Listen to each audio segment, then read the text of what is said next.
So, a really warm welcome to everyone joining us here today for our talk on urban wilding for systems transformation. And this session is brought to you today by E3.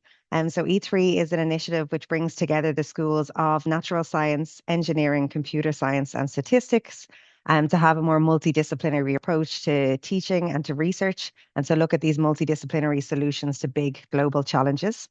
My name is Dervla O'Reilly. I'm the Business Development Manager for E3, and I'm joined here today by Mairéad O'Donnell. Mairéad recently submitted her PhD research, which explores co-design in urban wilding. And her work investigates how participatory and multi-species methods can foster collaborative approaches to sustainable urban ecosystems. As a Fulbright-EPA scholar with experience in international development and sustainability, her research bridges theory and practice to support ecological resilience and community engagement within cities. So we're really excited to have her join us here today. She has a comprehensive set of slides here, so I'm really excited to hear all about them. If you do have any questions as we go along, so a couple of people submitted questions when they registered, but if you have any other questions, you can see a Q&A button on the bottom right-hand side of the screen. If you click on there, you can submit any questions as we go along, and we will answer those at the end of the session. So I can see more people joining us, so we might give people maybe another 30 seconds or so, and then we'll kick off. So thanks again, and welcome everybody. And yeah, Mairéad, if you're good to go, I will hand over to you. Thanks very much. Thank you. Thanks, Dervla, and everyone for joining today. I hope everybody can hear me okay, and that my sound is good and the internet's good. So I would like to begin by thanking E3 for inviting me to participate in the Balanced Solutions for a Better World series. This moment feels kind of like a full circle moment because it was E3 who provided me with a scholarship over 5 years ago to come to Trinity and study my master's, and I haven't left yet. So still going here.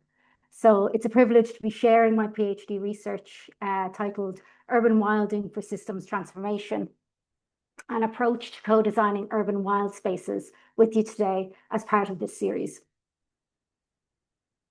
So this research was conducted with the ERC research project Novel Eco, which is led by Dr. Marcus Collier. However, I recently moved on from that project to begin a postdoctoral researcher position on the Naturescapes project with Professor Iris Muller and Professor Anna Davis in the Department of Geography. The project was also part of the ADAPT Centre and had some funding from the Fulbright-EPA award.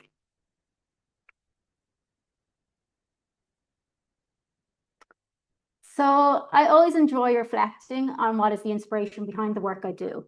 So I thought this would be a good place to start the presentation. So I began my academic journey as an undergraduate degree at Technological University of the Shannon. There I joined an amazing community on the Thurles campus in the Bachelor of Science, Environmental and Geographical Sciences course. During this time, I grew my love of learning about biodiversity. However, throughout those 4 years, I learned all about the incredible science coming out about the environment. I also noticed that all these stats about climate change and the state of our environment, they just kept getting worse. And I realized that we could have all the science in the world, but unless we got people involved, nothing was ever going to change for the better. So I decided to learn more about people and societies and how they work. So I applied for the Masters in Science in Development Practice. During that time, I learned all about the justice dimensions of climate change from academics like Dr. Susan Murphy, and it really solidified the idea that social science was the pathway for me going forward. Then this led me to the PhD with Marcus Collier, where I could develop my own research project to bridge the learnings from my journey so far.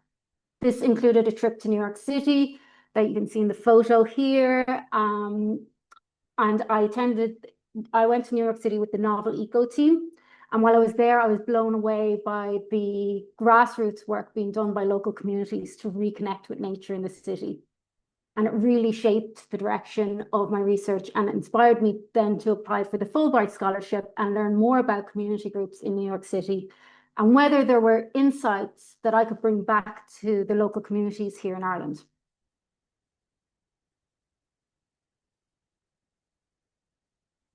So what continues to inspire my research? Well, during my PhD, I came across this quote, which I love, and it's one way to stop seeing trees or rivers or hills as natural resources is to class them as fellow beings, as kinfolk. I guess I'm trying to subjectify the universe because look where objectifying it has gotten us. To subjectify is not necessarily to co-opt, colonize, exploit. Rather, it may involve a great reach outward of the mind and imagination. This way of seeing nature as something relational, as something we're deeply connected to, has existed for a very long time. It's long been part of indigenous knowledge systems, but much of that understanding has been lost over time in our Western societies. Today, though, we're seeing a renewed interest in ideas like multi-species justice, more than human design, and planning that includes other life forms. And this movement is what really inspires my work going forward. So just a little bit about the Novel Eco project, if you're not familiar with it. So it's been running since 2021 up until May next year and is funded by the European Research Council Consolidator Grant. It's based in the Department of Botany at Trinity within the School of Natural Sciences and the SFI Adapt Centre. It's a large interdisciplinary project. There's been 3 postdoc researchers, 2 PhD students, one of which was me, 1 master's student, visiting scholars, amazing team manager, and lots of community scientists who contribute to the work in the field. At the heart of the research project is the broader question of what are the values of these new natures in the realities of modern society and a changing human-shaped world. So my PhD research then formed part of this broader project and is supervised by Dr. Marcus Collier, as well as being co-supervised by Dr. Melissa Pineda-Pinto in Melbourne University and Professor Eric Anderson in the University of Helsinki. So what I'm going to do is next I'm going to go through some of the background literature of the thesis, which informs the hypothesis of the project, and as well as forming the research questions. And then I'll present the findings of my PhD research.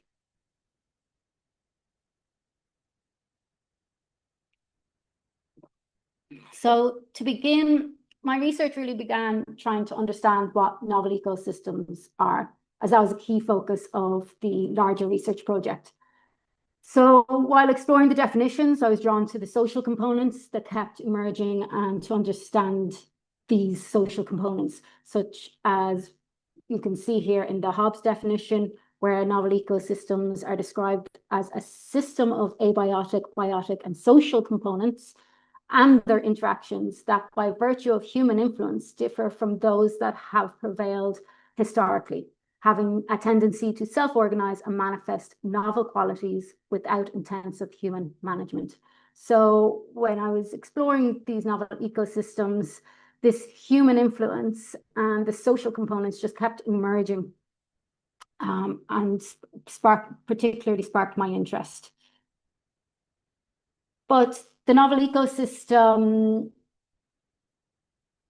concept is quite broad, so I needed to be more specific about the type of novel ecosystem that I wanted to look at. So I focused on urban wild spaces, and humans have heavily impacted these unique spaces, yet now there was so much agency for other species, and this really intrigued me. So these were heavily modified ecosystems that had been left alone for nature to come back in and reclaim that space, and showed a lot of resilient traits and were often described as social ecological entities. So I began focusing more on these urban wild spaces.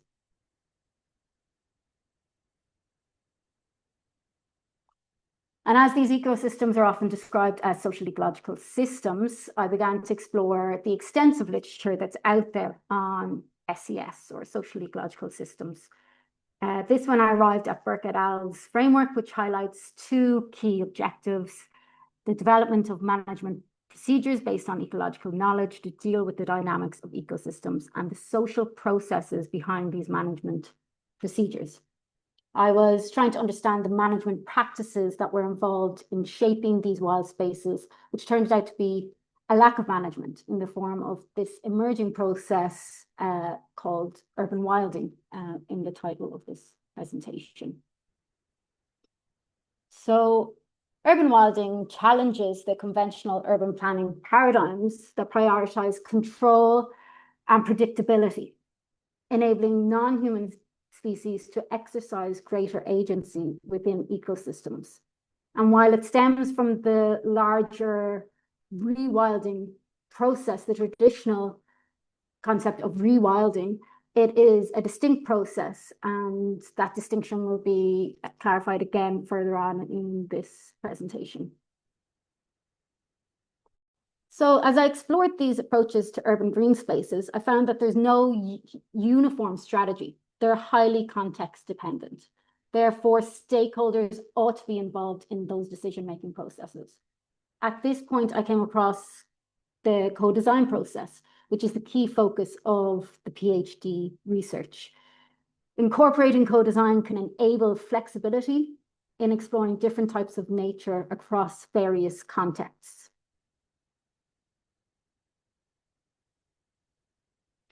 And a key aspect of the co-design process is integrating various knowledge systems. Successful participatory urban wilding necessitates the acknowledgement and integration of multiple knowledge systems, including scientific ecology, local knowledge, and place-based understandings of urban environments.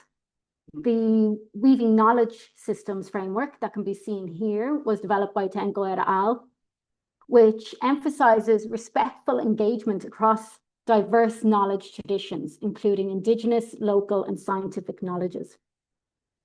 Rather than integrating knowledge into a single dominant framework, weaving enables different knowledge systems to retain their integrity while contributing to shared understanding and action.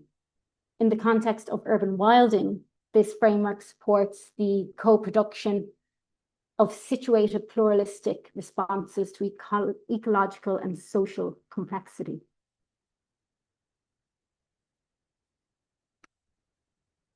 And this is then where I came to this idea of multi-species perspectives. So despite increasing interest in the more than human perspectives within environmental humanities and political ecology, multi-species approaches remain marginalized in mainstream urban planning and design practices.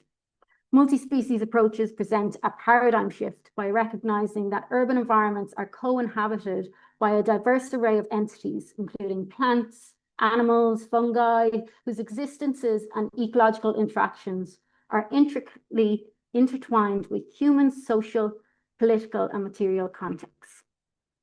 And I included this image here of this ichneumon wasp, where I got this interest in this multi-species perspective when I was out in the field one day and found this wasp following me around, and it seemed to be curious and inquisitive as to what I was doing. And it really sparked this insight into the perspectives that those non-human species can have when we're sharing these spaces with them.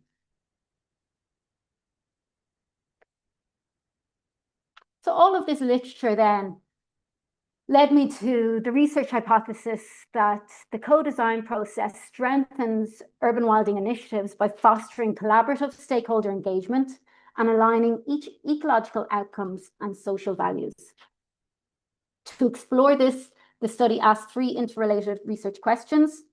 How is co-design conceptualized within social ecological systems research and practice? How does engaging with urban wild spaces influence narratives on urban green space management? And how does the co-design process facilitate transformative outcomes in urban wilding? So the research questions form the main findings of the thesis. Each findings chapter is a standalone publication using distinct methods, beginning with a systematic literature review to understand the co-design process. Workshops were then developed using the co-design methods identified within this literature review and conducted across 3 different countries to explore participants' narratives. And then an in-depth case study in New York City was conducted using the same workshops, along with pre and post survey and interview data to understand the changes that occur when participants engage in these workshops.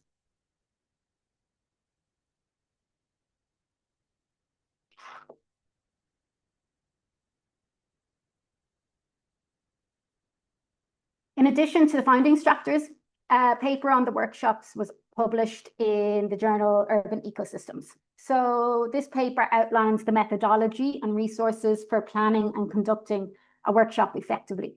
It reflects on the workshop's effectiveness in fostering collaborative visioning and suggests adaptations for implementation in alternative settings. So the workshops within the study incorporate 3 different multi-species co-design methods. The first was a wild walk, incorporating the practice of noticing, which took place in an urban wild space. Participants were asked to engage in a solo exploration of the site and spend some time reflecting on the thoughts and feelings that came up while they were in that space. What they felt connected to, what they liked, what they didn't like. They were asked to consider like the sensorial aspects and if they could identify species or opportunities or threats to the site. It was really to spend some time in the site and note what thoughts emerged about that ecosystem. Afterwards, we would engage in roundtable discussion, sharing what came up between all the participants. So then they were asked to engage in a storytelling exercise, envisioning the site at a particular moment in the future in which as many species as possible were flourishing, and to tell the story of how it got to that point, considering its historical and present context. When participants would engage in multi-species role-playing game following this, in which they were assigned a species that was identified in the first activity, and then asked to consider the needs and wants of that species. These were both human and non-human species that they were assigned, and we would have then a roundtable discussion between each of the participants, and they were asked to defend the role within that ecosystem and to consider the connections with the other species that were sitting around the table. And from these discussions then, by the end of the workshop, 3 actions would then be identified to enhance the flourishing of species within that space in the future.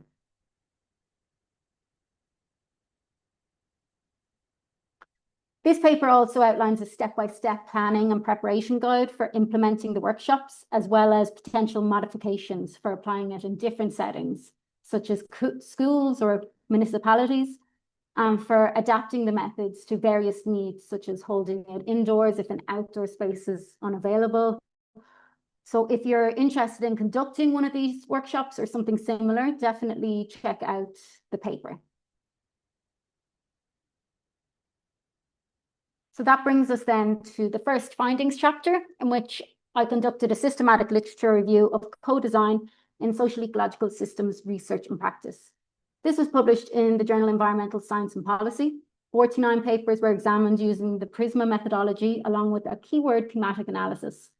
The review finds that co-design is seldom accurately defined, which is necessary to strengthen the understanding of the process, given its continued and increasing use in social-ecological research and practice. The study proposes a redefinition of co-design to acknowledge and emphasize the various components involved within the process.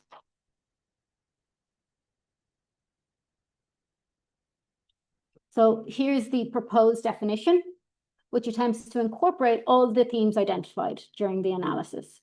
So it defines co-design as an integrative participatory decision-making process, incorporating reflexivity and creativity while using diverse stakeholder perceptions and knowledge to determine challenges and explore solutions for navigating complex adaptive systems, enabling their transformation So this proposed definition attempts to incorporate all those different themes that were identified during the analysis of the 49 papers. So then this brings us to the second findings chapter of the thesis, which asks, how does participating in processes that engage with urban wild spaces impact narratives about urban green space management? Exploring how participating in these workshops, engaging with urban wild spaces, may influence our narratives on green spaces and their management. So these findings are still under revision. So any of the images or anything, please refrain from sharing them online as of yet, but hopefully they'll be publicly available in the coming months. So within this paper or chapter, I explored the narratives of green space management, as well as focusing on the shift from the traditional rewilding to the distinct process of urban wilding. So when studying how the processes are defined, it was clear that over time they've shifted from this purely ecological understanding of rewilding, where humans are removed from those ecosystems, to a more social-ecological understanding of how we can cohabit spaces with non-humans.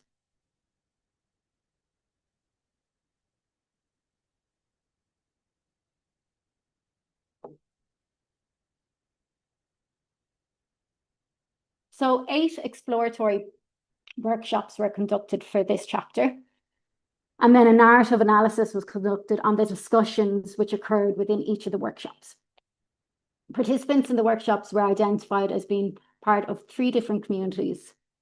The community of practice, for example, urban planners, epistemic communities, that would be your academics, and then interest groups, so local citizens. So you can see them in the abbreviated names in the participants list there on the screen, but each workshop tried to target a mixture of those different community groups. And although there were overlaps between these communities, the categorization was used to assist in the diversifying of the participant group. So the workshops were all conducted in various types of unmanaged ecosystems across towns and cities in 3 different countries. So some of them were vacant spaces, others were verges along river corridors, and they were all unmanaged spaces where nature had reclaimed those spaces and was expressing a lot more agency. So I collaborated also with different gatekeeper associations for each of those workshops in the different locations, which were key to the successful delivery of the workshops.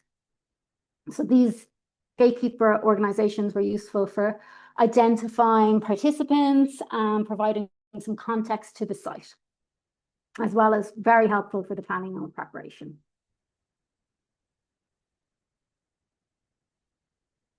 So the effect traits, such as auditory elements like your bird song or visual characteristics like colors, were consistently identified across the workshops as initial connection points for ecological connection for the participants. However, the issue of disconnect and ecological literacy also began to emerge during the workshops. While participants felt connected to places, in many cases, their ecological meanings had been lost. During the workshops, participants also recalled childhood experiences in similar natural settings, lamenting on the current lack of access to such spaces.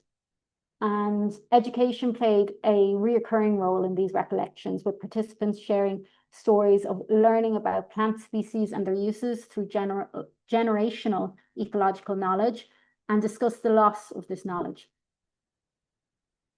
The workshops demonstrated a perceptual shift among participants, particularly concerning the value and the role of these spaces and the species that inhabit them. So initially, many participants viewed non-native species as barriers within urban wild spaces. They wanted, when the discussions first started, they wanted to remove the non-native species and replace them with certain species that they deemed good. However, as the workshops progressed, participants began to reconsider the roles of these species within these ecosystems. They began recognizing the ecosystem services provided by these non-native species and considering their potential roles in urban wilding initiatives. The success of an urban wilding project often depends on people's willingness to coexist with changing ecosystems. Communities must adapt to new challenges, such as potential conflicts with introduced species, while balancing the potential benefits, such as improved biodiversity and ecosystem services.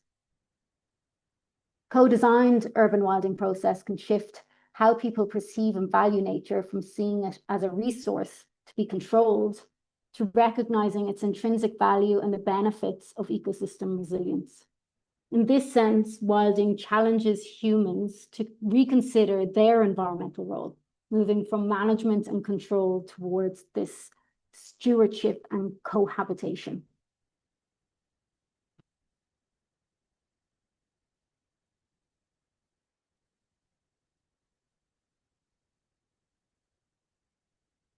So then the final findings chapter presents a case study of the co-design process conducted along the Greenpoint Williamsburg waterfront in New York City. Pre and post surveys and interviews were conducted in addition to the workshops to provide insights into the participants' learning and perceptual changes during the process.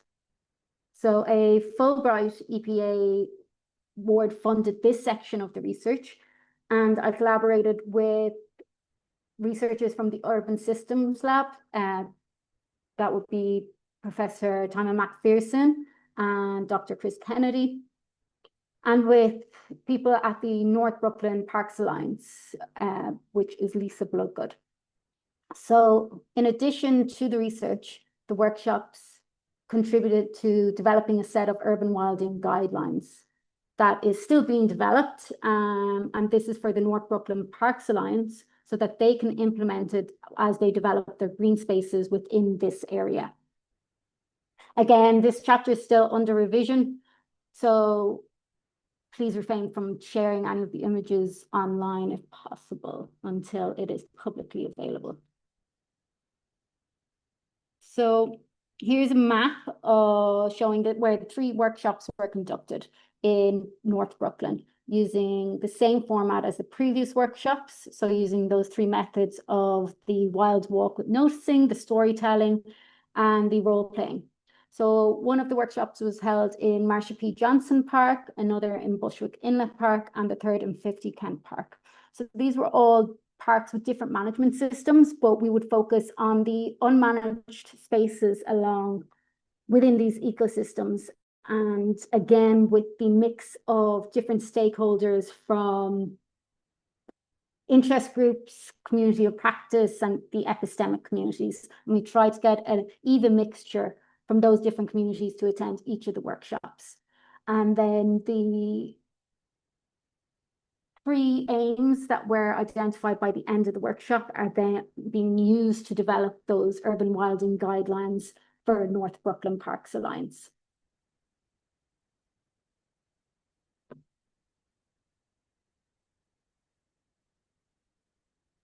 So to evaluate the impacts of this process, participants completed surveys designed to assess changes in their perceptions and values, as well as structured interviews that were conducted with 7 participants to gather further insights.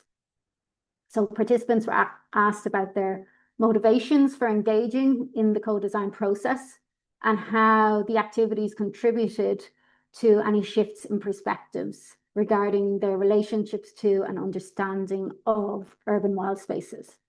So the findings from this chapter indicate that learning was the primary motivator for participation. All participants that joined these workshops all joined with the aim of learning something, whether that was about the urban wild spaces that we would be visiting, the process of urban wilding, more about their local community, more about the site. It was all mostly to contribute to that process of learning and to learn something from it for themselves. All the participants also acknowledged a heightened appreciation for urban wild spaces through the workshops, and they assigned this primarily to the social interactions during the session, such as facilitation and communication techniques. So providing space for listening and sharing your own perspectives during the workshop activities. And then furthermore, the multi-species dimension of the activities emerged as a key driver of learning and perspective shifts, including the immersion aspect during the walk, then the envisioning aspect of the storytelling exercise, as well as the embodiment during the role-playing exercise that was shown to have evoked empathy for non-human species. So as part of these findings, key transformative strategies were also identified, including education and community engagement, so getting more people involved and incorporating education into these processes and to these spaces once they're developed, and as well as governance and policy considerations within the context of this site.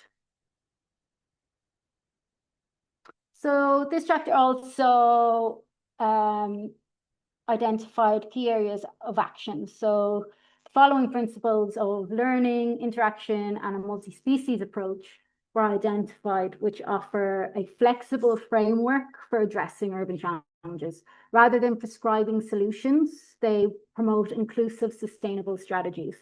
These principles may enhance decision-making and support community-led initiatives in cities like New York. Managers may engage communities in ecosystem stewardship by reframing ecological challenges into learning opportunities. Meaningful interactions among residents, policymakers, and ecologists can bridge knowledge gaps and foster collaboration in urban design. So rather than giving strict areas of action, these were more guidelines and open, flexible framework for people to use in other contexts, as this process of urban wilding is extremely context dependent, as I mentioned. So then, what do all these findings mean? So to understand the findings as a whole and discuss their implications, I then applied the Weaving Knowledge Systems framework. And this was hopefully I'm hoping that this one will be also a standalone paper, which I'm still working on and to submit hopefully early next year. So this chapter then proposes a revised framing that emphasizes co-design as a relational meaning-making and multi-species process. So it consolidates those findings and revisits that initial definition of co-design developed through the systematic literature review, and reframes it from those empirical findings through the workshop process and experiential workshop process and the case study. So to explore how co-design processes strengthen urban wilding projects by fostering collaborative stakeholder engagement that aligns ecological goals with community values, which was the hypothesis, the Weaving Knowledge Systems framework was applied to demonstrate how learning is embedded within the co-design process.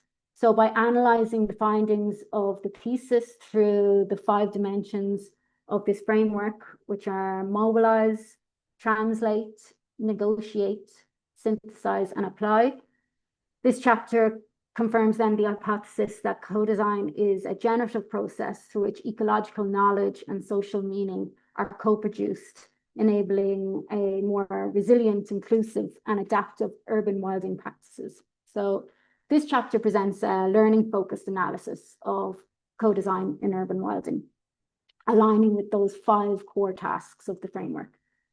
So each section then weaves together actors, institutions, and processes to create a dynamic framework for the generation and application of learning across diverse knowledge systems.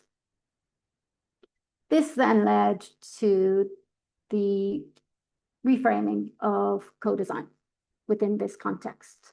So it was then by the end of the thesis proposed that co-design is an iterative process of meaning making through which diverse human and non-human actors collaboratively negotiate significance, co-produce knowledge, and reshape governance practices and landscapes, in response to complex social ecological challenges.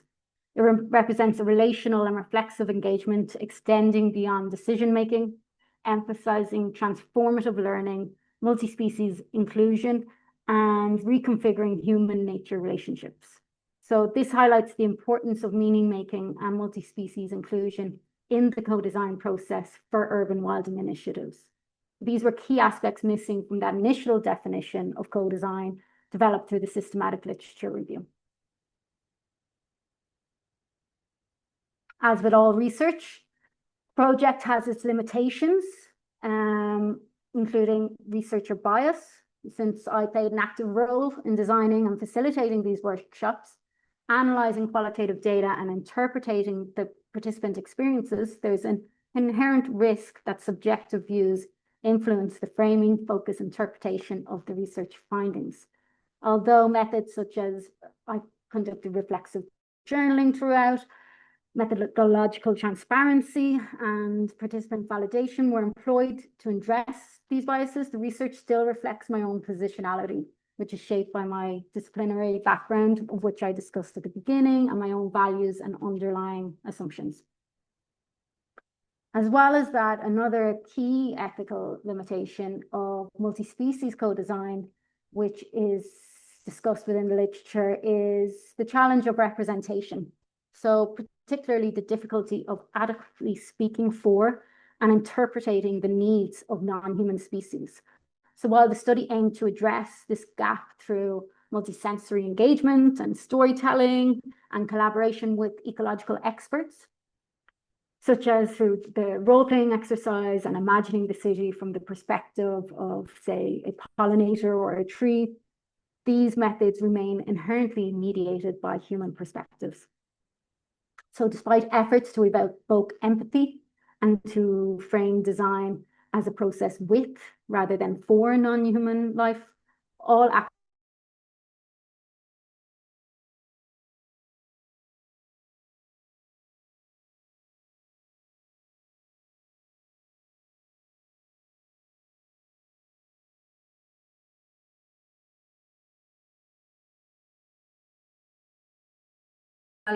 it was conducted in Ireland, Australia, and New York, which all have similar view. I did try to expand it to other cities, but I failed to get the interest and support in other contexts. And it was all conducted in the English language as well, which limits those findings. As well as mentioning a few times that it's very ecologically sensitive urban futures. So I'd like to thank you all for listening. If anybody has any questions, there's the Q&A box.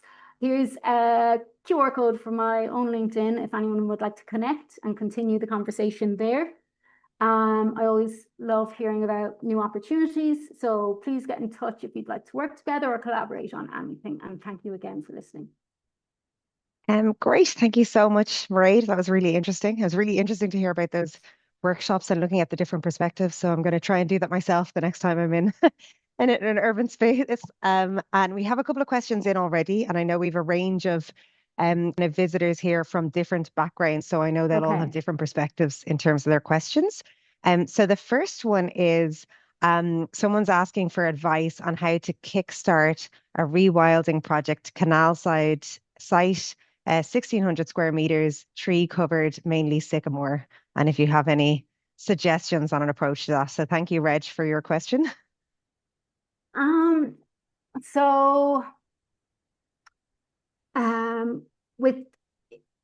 Within that paper that I mentioned that's online, and I could share it with you, is there are step-by-step planning and preparation for the workshops, but that also includes gaining support from the wider community and different gatekeeper organizations. So I think that that's a good first step, is to identify other people within the locality that will support that kind of project and work with you, and that can provide different expertise and knowledges within that, and to network and know different people that might be able to get something like that kick-started. to then bring it to municipality, or identifying who owns the site, how it could be done, coming up with a plan. But I think the first step is getting a team together to work on that, and then getting your plan together of how it can be practically implemented, by who's in charge, and what kind of limitations or restrictions there are that you'd have to be dealing with, and how to get around those. And then you can kind of get to what the actual practices of urban wilding and how to do that. But I think, first of all, the first steps is to get that kind of support in place. And then for the urban wilding itself, it's very context specific, but trying to, as what was in that workshop, holding some kind of process that's very collaborative, with different experts involved, including your local experts that have knowledge of the context of that site and the historical and present context, which is very important for informing the future of the site, as well as ecological expertise of what is currently on the site and how to work with it, as well as your municipality actors that can give you advice on how to progress that, and how that would practically look. But then also with the local actors, it's important to know, to have them involved, so that you know what their needs and wants are as well within that space. So within these workshops, a lot of what came out, there was a lot of social aspects to it. It wasn't just for allowing nature to have that space. It was allowing nature to have that space, but then incorporating education in on top of that. So using it for maybe local schools or adult educational groups for ecological knowledge, or knowledge on climate change and adaptation and resilience, and getting more people involved in the community to recognize the level of work that goes into this kind of approach, and having these green spaces and keeping our towns and cities like this. So I think, yeah, collaborating and getting people together might be a good first step. Great. Thanks very much, Mairéad. And then there's another question, and I suppose it's just maybe, is there a different approach? I'll read the whole thing to give a bit of context to the question. So Robert asks, there's little doubt that high levels of engagement with the community and stakeholders will result in better outcomes, as you've outlined there. And this is true for any project, whether public transport, housing developments, or urban rewilding. In practice, however, these types of workshops can be very costly, and are not necessarily suitable for large-scale rollout, and will compete with funding for other critical areas. Are there any recommendations for how these types of initiatives could be embedded in a cost-effective way in the context of, say, public administration? So I suppose we'd love to be able to do it at that scale for all projects, but yeah, if you have any other any recommendations on how to, I suppose, incorporate them into the public sector. Yeah, thank you very much for the question.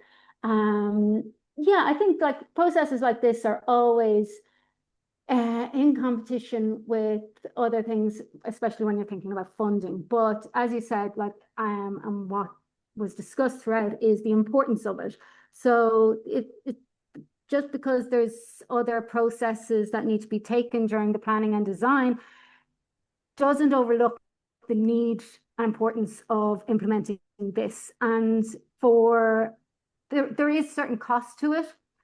I think the biggest cost is time, because these things take a lot of time with working with communities, building trust with those communities. So acknowledging and incorporating that time component into your plans is extremely important. And if you're talking about the cost in terms of funding, then there wasn't a huge amount of cost, if you're being realistic, to get people together to discuss these different people want to be involved in these processes, and they want to have their voices heard. So organizing some workshops and getting people together and maybe having a few facilitators isn't hugely economically costly. I don't think, I could be incorrect, but I think the biggest cost, as I said, is time, but ensuring adequate planning from the very beginning as the early stages, and ensuring that co-design and co-production is embedded within the plans going forward, and acknowledging that importance, I think is best way. I'm not sure if that answers it adequately. No, I think so. And I think you're very right. There's two different things there, the Yeah. financial aspect and then the time aspect in terms of Mm. resources. I think we have time for a couple more questions if people have any questions. If you want to raise a hand, we can unmute if anyone has a question they'd like to ask verbally. Or you can pop it into the Q&A. So we'll give people a couple of minutes to see if they have anything else they'd Yeah, like no to problem. ask. And We've got as another. I said there, that like I'm very happy to continue the conversation as well on LinkedIn, because I know some people mightn't be as comfortable speaking at webinars like this. So if there is any other questions or you want to continue the conversation, please reach out to me and I'm happy to exchange messages or have a chat. Great. We got another one in here just now from Jared. Thank you for your question. Is there an opportunity to incorporate urban rewilding initiatives linked in with the national campaign on the circular economy? Thank you, Jared. I'm not hugely familiar with the national campaign on circular economy, but I'm certain that, yeah, there's ways of incorporating these practices into different sustainability agendas within towns and cities, because these spaces within the literature have been shown to enhance resilience within our towns and cities, as well as improving our biodiversity. And it's we're all, I presume, very familiar with the challenges that we're all facing on this call. So every bit helps. It's never one size fits all. So I think trying to fit in different processes, such as urban wilding, along with different projects like that or different campaigns like that, is important to try have a mix of different approaches so we can try tackle challenges from different areas. And I think it also gives the opportunity to access different funding sources if you're trying to Yeah, link things in different areas, like even what you were saying about kind of incorporating this with education. And it might be that you could get some grants in terms of a green definitely. space, but also something else in terms of funding that goes to schools or things like that in terms of spaces that are near them. So I think the more things can be incorporated with one another, and the Yes. more likely they are to be successful. And I suppose the more access you have to different kind of funding mechanisms and so on. Any other questions that are coming in or anyone else want to raise a hand? And as Mairéad said, she's happy to kind of continue the conversation offline as well.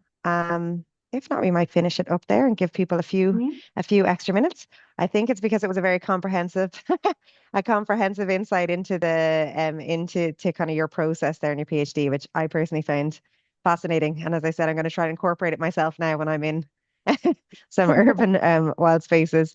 And be like trying to advocate for different species in my head and see who Mm, would thrive there and what it might look like in the future. nice. So thank you again for your time. Really appreciate it. Thank you all for joining us. And we will put this online so people can have a look at it afterwards if you want to look back through anything. As you can see, Mairéad's QR code is there if you want to link in with her outside of this. And just thank you all again and have a lovely day. Thanks, everyone. Thank you. Thanks. Cheers. Bye.